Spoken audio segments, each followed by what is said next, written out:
Now, Jamie, your family were some of the original settlers in this area, so how do you connect your own family's history and your interest in your own family's past with the work you do in carpentry and restoring buildings like this? Well, I've had a lifelong interest in history and colonial, especially colonial architecture. Eric Sloane was one of my earliest influences.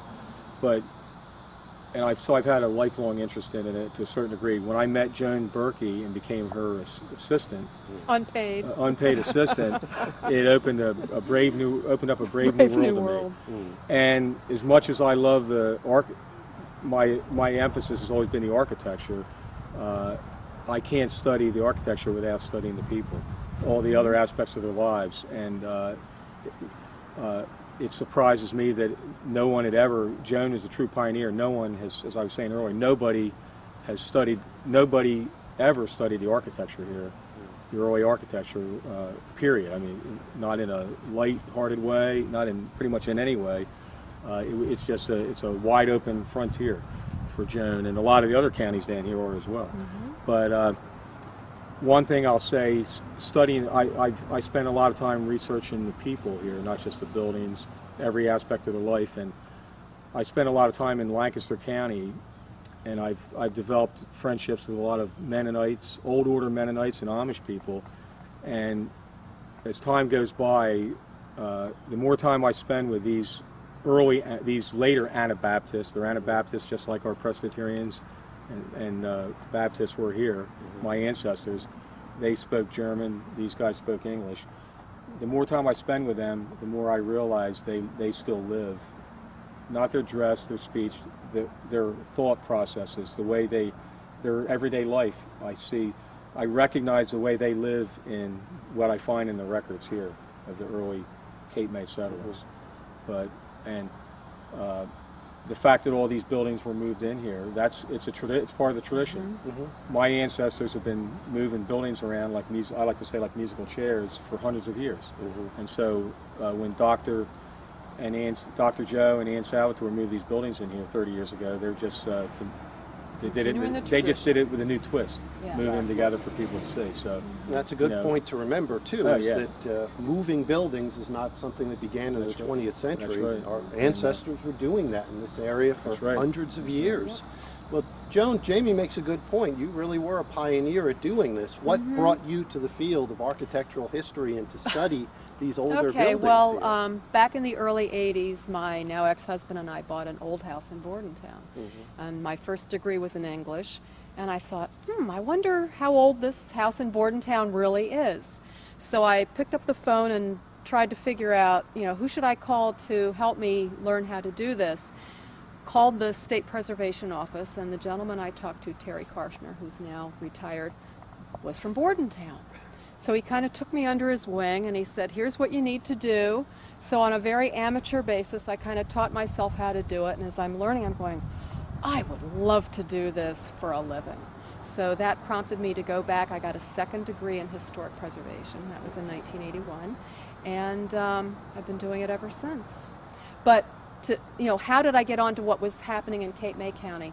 I was hired to do a National Register nomination for what we know is now a first period house in Lower Township, the Richard Stites, well, at the time we called it the Richard Stites Junior House. We thought it was built about 1765. And it had carved corner posts, decorated framing members, all the stuff that we now know are first period. So I did that nomination, shifted in, we got it on the register. Then I was hired to do another one for the Thomas Leeming House. Only that one was the only house I'd ever had a date for, because from his diary, in 1706 I built my house. And that had the same framing characteristics as the other one I had just done. So I said to Bob Craig, who runs the National Register program, I said, there's something going on down here. And he said, well, we think there are maybe a handful of these buildings that are still standing in Cape May County. And I said, well, how could I go about to study these? He said, well, talk to the County Historical Society, see if they would sponsor you to do a study and get funding from the New Jersey Historical Commission. So I approached the County Historical Society. I said, here's what I want to do. if I write the grant application and we get funded, would you hire me to do the survey? I said, well, of course we would. I mean, that's a no-brainer. So that's how that started, and that was back in 2002. So then I went out, and with Jamie along with me, we looked at probably 80 buildings, of which the first phase I ended with 68 or 69. And then the second phase was to write a book about them, and I did even more buildings then because I knew we'd missed a lot the first time around, and we did about 20 on the second phase, and then the third phase was to write a book about them. So, Dr. Veit, in addition to your work as a professor at Monmouth University, you've done some extraordinary work at places like the Merchants and Drovers Tavern in Rahway, Raritan Landing in Middlesex County, Joseph Bonaparte's house in Burlington County. What brought you to this field? What brought me to the field?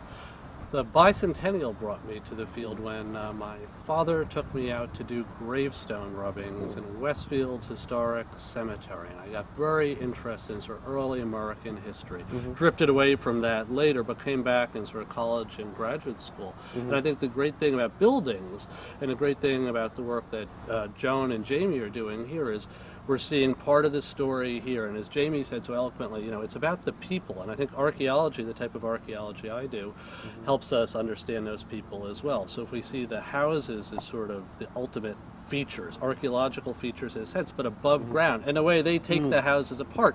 It's a lot like an archaeological dig, peeling back layers of wallpaper or layers of paint, and trying to understand how people were living their lives, how they were doing things. And that's why I like historical archaeology and have worked at the sites that I've worked at, because it gives us a different view of people in the past, working from material things, from material culture, from buildings, from artifacts, as well as from documents. Bringing the story of the past to life, so it certainly fits in very well with what we do here, our work interpreting history at historic Cold Spring Village. So thank you very much for coming to join us today. We appreciate your coming here and sharing all your knowledge with us. Thank you so very much. Thank you. You're welcome.